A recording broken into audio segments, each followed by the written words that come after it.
It seems to be Tiana's Bayou Adventure Week here on That Park Place, and people are wondering why in the world was Dr. Facilier not included in Tiana's Bayou Adventure? Instead, Mama Odie, with her crazy talk, decides to shrink you down. Then she decides to make you big instead of letting guests on that final plunge take a trip to the other side. Well, let's talk about why they did not include one of Disney's more popular characters here on That Park Place. Hello, I am Jonas J. Campbell, an investigative reporter for That Park Place, and here is my friend from the other side, Mr. VashSky. Vash, are you ready? I believe I am. Let's go ahead and get to the other side right here, which is, unfortunately in this case, the Stories Matters group. Yeah, that's for those of you who are not aware, that is Disney's internal sensitivity readers division. They like to go through and find all the problems in Disney content. Generally speaking, the issue with sensitivity readers is, yes, they are helpful on some instance, but if you pay someone to find problems, generally speaking, they're going to find problems because that's what you are paying them to do. At some point, you will reach a threshold and they will continue on in their current role. Vash, why don't you tell us more about what was wrong with Dr. Facilier, one of the great Disney villains of the last 20 years? By the way, voiced by Keith David and singing songs by Randy Newman. Oh man, I got friends on the other side. Excellent. So good, amazing, and a lot of people predicted, okay, hey, we're doing a Princess and the Frog attraction. Well, Dr. Facilier is a perfect fit for it, especially when you have that great Friends on the Other Side or Are You Ready moment from the film. You can place it on the lift hill, it'll be perfect, right? Unfortunately, that was never to be the case. And why? Because this attraction was actually led by the Stories Matters initiative. This is kind of the first real attraction for them, actually. Teamed up with Charita Carter to actually bring this to life. That's why you see Carmen Smith with Charita almost inseparable when it comes to this attraction right here. And that is really key because Carmen Carmen and her team had a lot of input and a lot of opinion about what should be included and what shouldn't be.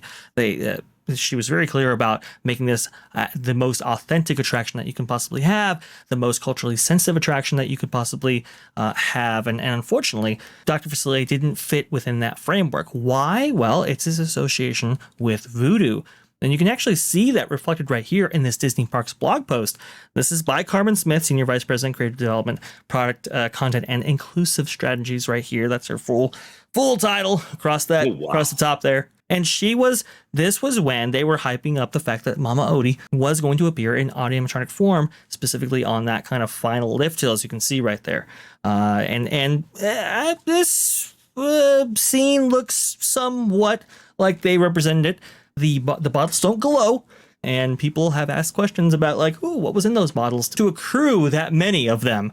That's a good question. Oh, that's where that joke is coming from. Okay, right. That makes more sense to me. By the way, I think I've seen some of the flamingos, by the way, that were supposed to be in this part of the ride. Apparently, the Bayou Mist has projections of flamingos on it, and I have yet to see what those flamingos are supposed to look like. Anyways, we'll leave that for another day. I see. So you can see right here, as depicted in this newly released rendering, Mama Odie jokes with guests along their journey after a special display of her magic. That's the kind of the magic mist that you were just talking about, Jonas. The 200-year-old Bayou fairy godmother, with her eccentric belongings and seeing eye snake, Juju, is comically eccentric. Okay, so do you notice anything particular about that sentence there, Jonas? Isn't Juju another form of voodoo? It is, yes, but that is the character's name, so I don't think you can necessarily get away from that. And I think they only reference it like one time at the very, very end. Right. The 200-year-old Bayou fairy godmother. Yeah, that would be another instance of Disney taking a classic character and saying, "Hey, by the way, here's a version of it, but she's a different race." Which, by the way, Mama Odie, a great character, and for those of you who know what mental health issues look like, voiced by the very talented but maybe a little too outspoken Jennifer Lewis. She does personify that unpredictable nature of Mama Odie, but I wouldn't exactly call her a Bayou fairy godmother, other than the fact that she takes Princess Tiana from being a frog into being a human.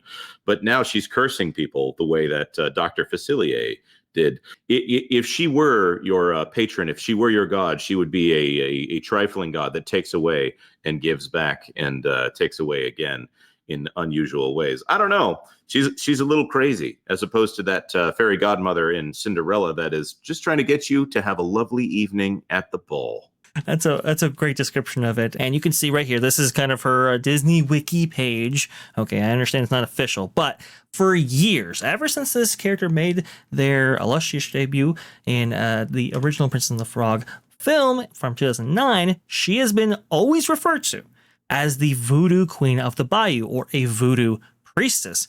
And obviously voodoo has, it's deeply rooted in Nolan's culture right here. But Carmen Smith again said we can't have voodoo, which is why she was made into a Bayou fairy godmother, and is why Dr. Facilier was never placed in this attraction. Now, some people have said, well, wait a minute, it's a next chapter story. Of course he wouldn't be in this attraction. Yes, this is a limitation they themselves imposed on themselves. And honestly, it's more of a solution than it is a limitation, right? Because if you want to explain quickly why Dr. Facilier isn't in this attraction, well, it's a next chapter story, you see. Well, the other thing I want to ask here is, aren't there other Disney attractions? Like, for instance, Kylo Ren is dead at the end of Rise of Skywalker, but he's in Rise of the Resistance. Is that a book report story that they often rail against? Oh, it's not a book report. We don't need it to be a book report, despite the fact that many Disney popular attractions are, in fact, book reports. Or I'm trying to think here. By the way, he gets dragged down at the end of the film, of course, but if he comes back in spirit form, I don't think anyone is going to fight them on that. The Roger Rabbit ride, aren't there weasels in that one? Despite most of those weasels have been knocked dead by the end of Who Framed Roger Rabbit. It's so hard to keep track of where these things take place in the storyline. By the way, does Pete have a peg leg, or does Pete have a whole leg? If you're looking at Mickey and Minnie's Runaway Railway, are these the concerns that people really have when they're going through a theme park attraction? No, they're not. And you know why we know that is not the case? I think Radiator Springs Racers is the perfect example of this, okay? So Cars Land is supposed to be set, I believe, after the events of like 2, but the Radiator Springs Racers attraction is actually supposed to be set between 1 and 2. So they kind of play with the timeline a little bit, because you actually see kind of a display for Doc Hudson's character. But if you go on the attraction, Doc Hudson is still there. He's still present amongst the characters in those sequences there.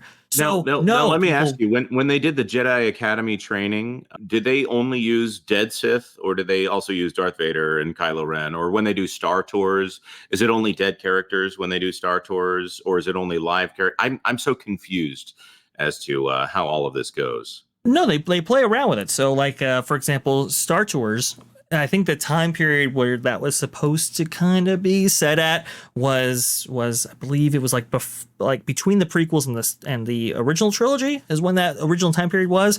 And there was actually a conversation between George Lucas and I think Tom Fitzgerald about potentially including Hoth and the Walkers, because I think George Lucas was looking at the storyboards that they had and how the Imagineers had graphed it out, and they were sticking very closely to the time. No, Vash. The Death Star still existed in the original Star Tours.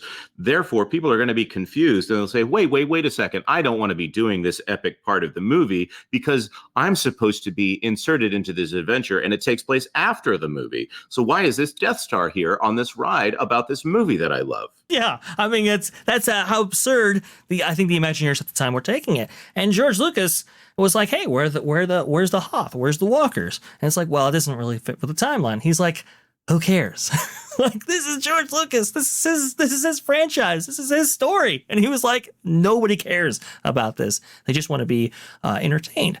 I think when people heard when it was going to be a Princess and the Frog ride, I think people really did get very excited until people found out, and slowly but surely, I think people did. And then suddenly, as we are seeing with this POV, that this was never supposed to be a Princess and the Frog attraction. It was supposed to be, this like next chapter, Tiana's Bayou Adventure, the dreams of Imagineering come to life. And I think once people woke up to the fact that they weren't going to get their favorite characters like Ray and Dr. Facilier. They weren't going to, go through the sequences of the film come to life.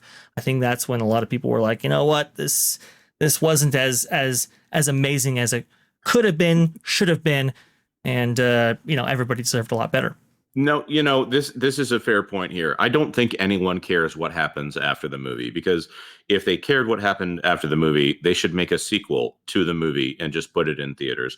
But right now, of course, Disney is working on like Frozen 3 and 4, and I can't even tell you if Frozen Ever After is actually set during the movie or after the movie right now. I do know that they try to hit most of the beats of the film in some form, whether or not it's a literal translation or not. I don't know. I think this is Disney getting in their own way. And of course, it sounds like a lot of cope when people say, oh, don't you know that Dr. Facilier is dead? Well, I would defy you say that Disney villains never truly die.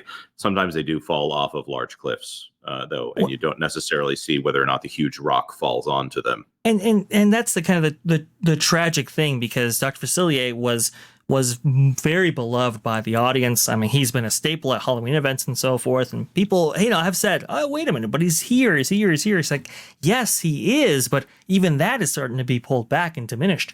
I don't think he made an appearance at the last Oogie Boogie Bash, for example, at Disneyland.